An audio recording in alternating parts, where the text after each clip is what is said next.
வணக்கம். வாழ்க வளமுடன். இப்போ நம்ம ரெய்னி சீசன்னு சொல்லக்கூடிய ஒரு சீசனில் இருக்கிறோம்.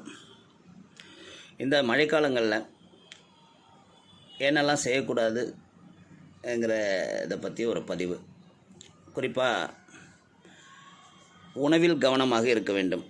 மழைக்காலத்தில் இயல்பாகவே உடலில் ஜீரண சக்தி குறைந்து விடுவதால் அதிக காரம், எண்ணெய், மசாலா கலந்த உணவுகளை ஒதுக்கிவிடலாம். வெளியில் சாப்பிடுவதை தவிர்த்து விடலாம். சுகாதாரமற்ற சூழலால் ஏற்படும் வாந்தி பேதியை இது தவிர்க்கும். உடல்நல குறைவானவர்களுக்கு இட்லி, இடியாப்பம் போன்ற ஆவியில் வேக வைத்த எளிமையான உணவுகளை சிறந்தது. குளிர்காலத்தில் நாம் வழக்கமாக அருந்தும் காபி, டீக்கு மாற்றாக காய்கறி சூப்புங்கிறத ஆட் பண்ணிக்கலாம். சமையலுக்கு கொதித்து ஆறியதை வடிகட்டி உபயோகப்படுத்துவது. காய்கறி சமைக்கும் போது அதையே கொஞ்சம் நம்ம வேக வச்சு சூப்பாகவும் மாற்றி குடித்தா ரொம்ப நல்லது. மழையில் பலரும் தலைக்கு குளிப்பதை தவிர்த்து விடுவது உண்டு. இதனால் தலையில் தொற்றுக்கள் அதிகமாகும். தலைக்கு குளித்ததும் கேசத்தை நன்றாக உலர்த்த வேண்டும். சைனஸ், தலைப்பாரம், ஒற்றை தலைவலி பாதிப்புகளை தவிர்ப்பதற்கு குளிப்பதை தவிர்க்கக்கூடாது. குளித்த பிறகு தலையை நல்லா துவட்டிக்கணும்னு சொல்கிறாங்க.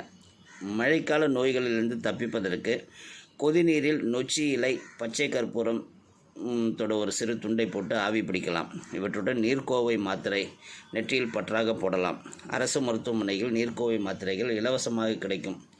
தும்மல், தலைபாரம் நீங்கும். இந்த மழைக்கால நோய்கள்ங்கிறது நமக்கு குறிப்பாக குழந்தைகளுக்கு டான்சிலில் வீக்கம் ஏற்படும். இதற்கு 3 ஓமவல்லி இலையுடன் 2 சின்ன வெங்காயம் சேர்த்து இடித்து பிழிந்து அதை ஒரு சங்கு, அதாவது ஒரு பாலாடையில் அளவுக்கு குழந்தைங்களுக்கு குடிக்க கொடுக்கும்போது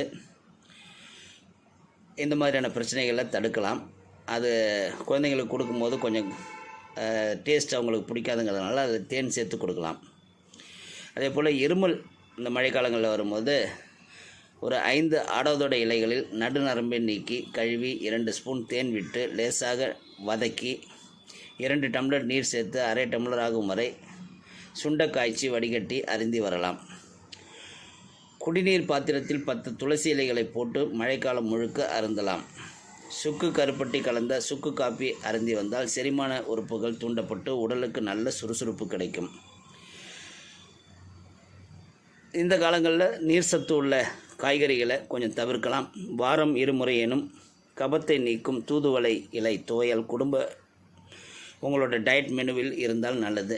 நெல்லிக்கனியில் விட்டமின் சி அதிகம் உள்ள கமலா ஆரஞ்சும் இந்த காலங்களில் நிறைய சாப்பிடலாம். மழைக்காலம் தொடங்கியதுமே ஒரு நெல்லிக்கனியை மெல்வது நோய் எதிர்ப்பு சக்தியை மேம்படுத்தும். சளி மற்றும் காய்ச்சல் உருவாவதை தடுக்கும் என்று சொல்கிறாங்க. இது மட்டும் இல்லாமல் இந்த மழைக்கால நோய்கள் எங்கும்போது நோய் வந்தால் நல்ல மருத்துவத்தை நாடுவது, எளிமையான மருத்துவத்தை நாடுவது, இனிமையான மருத்துவத்தை நாடுவதுங்கிறது இன்னும் சால சிறந்தது. ஏன்னா இந்த காலங்களில் நம்ம கூட பெரியவங்க இல்லைங்கிறதுனால சில அனுபவ அறிவை கொடுப்பதற்கு யாரும் இல்லை. அப்படிங்கும்போது நம்ம வைஸ் டிசிஷன், எந்த மருத்துவம் சிறந்தது, குழந்தைங்களுக்கு எந்த மருத்துவம் உகந்தது, எளிமையான மருத்துவம் எதுங்கிறத நம்ம சீர்தூக்கி பார்த்து அந்த மருத்துவத்தை நாடினால் மழைக்கால நோய்கள் வராமலும் தடுக்கலாம், வந்த பின்னும் விரட்டலாம். வாழ்க வளமுடன்.